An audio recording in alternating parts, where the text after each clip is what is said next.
We're here now with Declan Finn, one of our authors actually. He's here with Silver Empire. We just put out A Pious Man, went live yesterday, and I'm going to pull up his stats right now as of this recording right this moment. It is currently ranked number 10,165 in the entire Kindle store, number 13 in its category.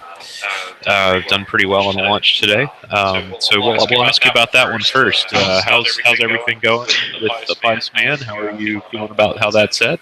Hey, I'm just happy I'm happy it's that high, that fast, and I'm happy that everything has gone well, at least on the technical level, especially since I don't track the metrics as well as other people do. After a while, it's just, okay, I have now gone cross-eyed from all the numbers. But no, from what I've seen of the release, I like it. Heck, the launch party we had last night was fun. It's like, wow, these are my fans. They actually like the crap I put out. Yay! Okay, this is progress. So awesome, especially since I'm one of those. I made the mistake of reading some of the reviews, and I of course, almost all of them are positive reviews. So of course, I focus on the one line in each review. It's like 4 or 5 star review. Well, I didn't like X about the book. That's the one I'll focus on. But no, it's nice to have people go. They come and say, "Hey, I loved your book. Let me shake your hand." I smile. I nod. I go, "Do I know you? Oh, you like my book? But I don't know you. A total stranger who actually read my stuff. Cool. So welcome to conventions. Period. Talking about conventions for a second, we're here at LibertyCon 30, as we've noted before. How's your convention going? Are you having a good weekend? Yes, LibertyCon XXX. Insert your own joke here. No, it's been going fairly well.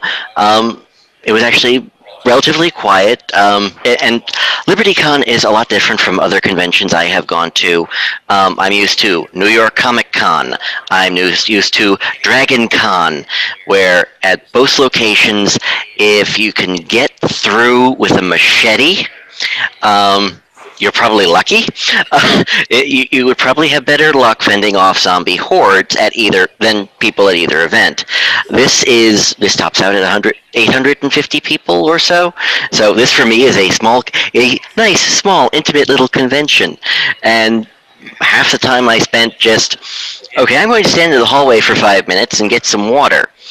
5 minutes later, I've got 6 people around me who I only know from the internet, and we're all having a conversation and blocking the hallway.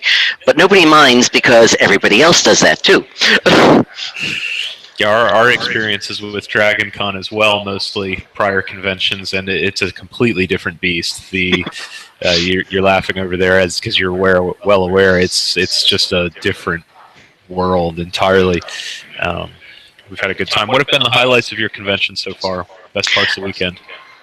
My highlights have basically been, well, I ran into Jeff Dunteman, who been online for 2 years now. First time I met him, having casual conversations with Chuck Gannon over coffee, which was fun.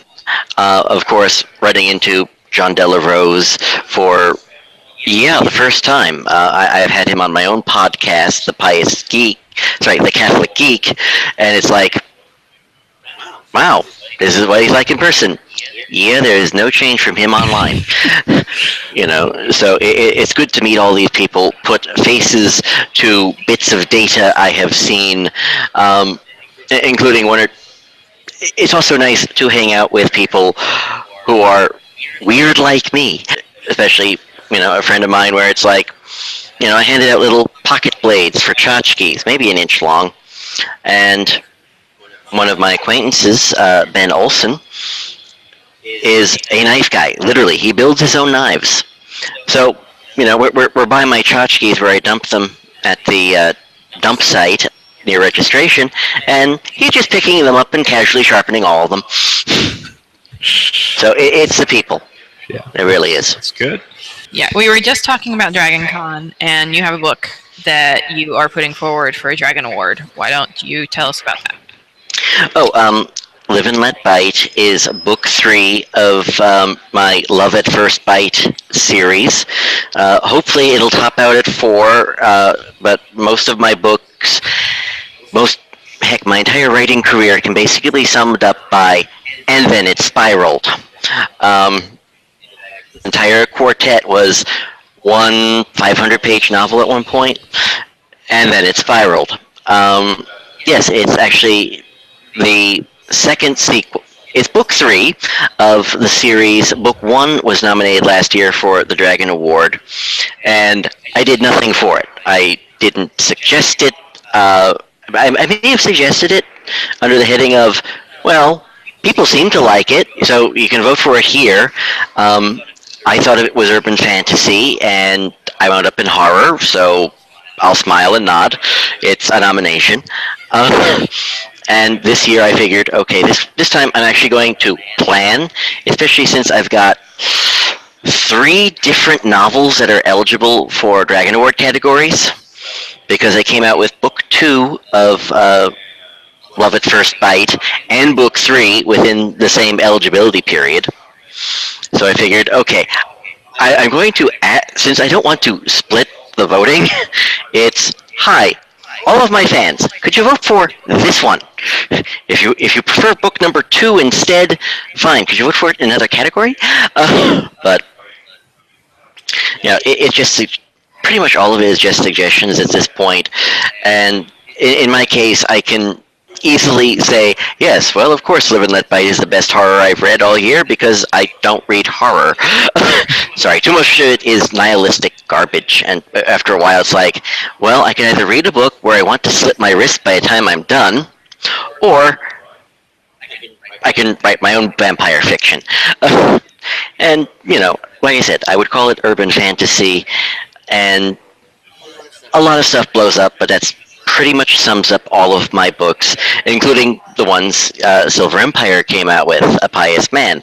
Only the difference is with, you know, the nice thing about vampires, no body disposal required, you know?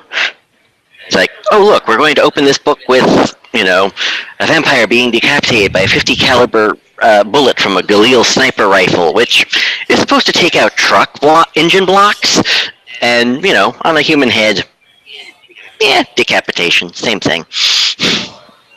But I figured when Honor at Stake got nominated last year, I actually like book 3 better, because it's got basically all of the same, times 3 in some cases, and I even did an entire blog post saying, well, it's just logical. After all, if people like book 1, of course they're going to like book 3. So, of course, then the reviews came in with, I don't know which one I like better.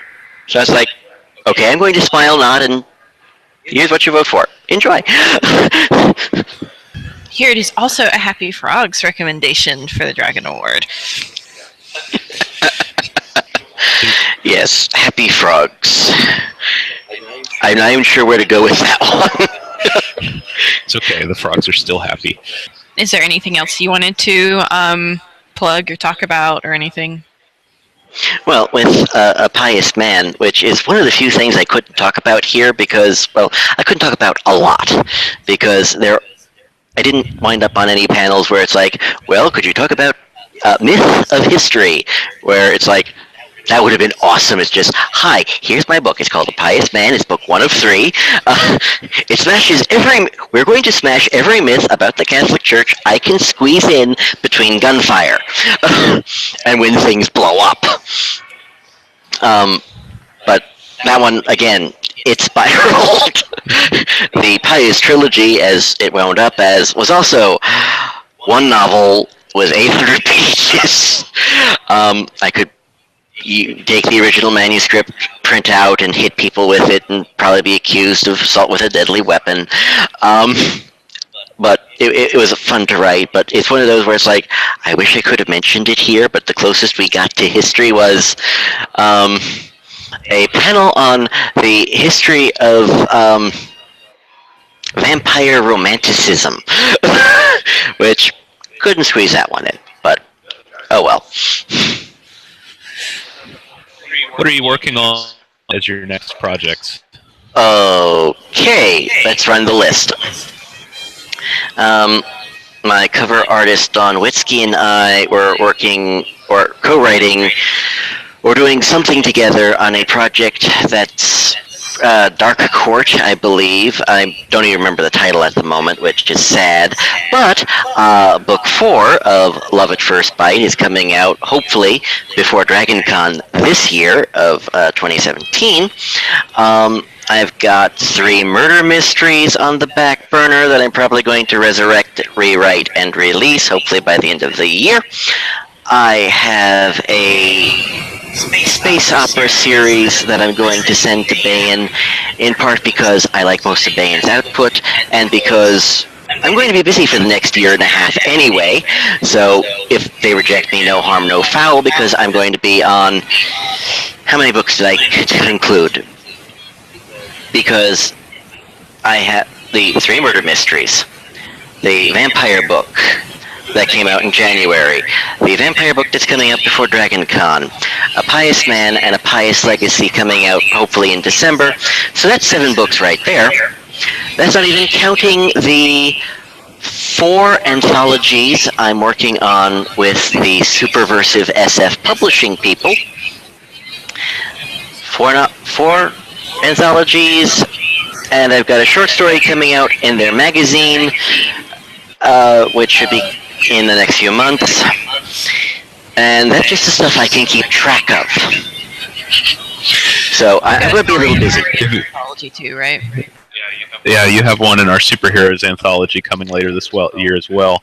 Oh, okay. So see, I can't keep track of all of it. That's an impressive amount of output. I'll have to say.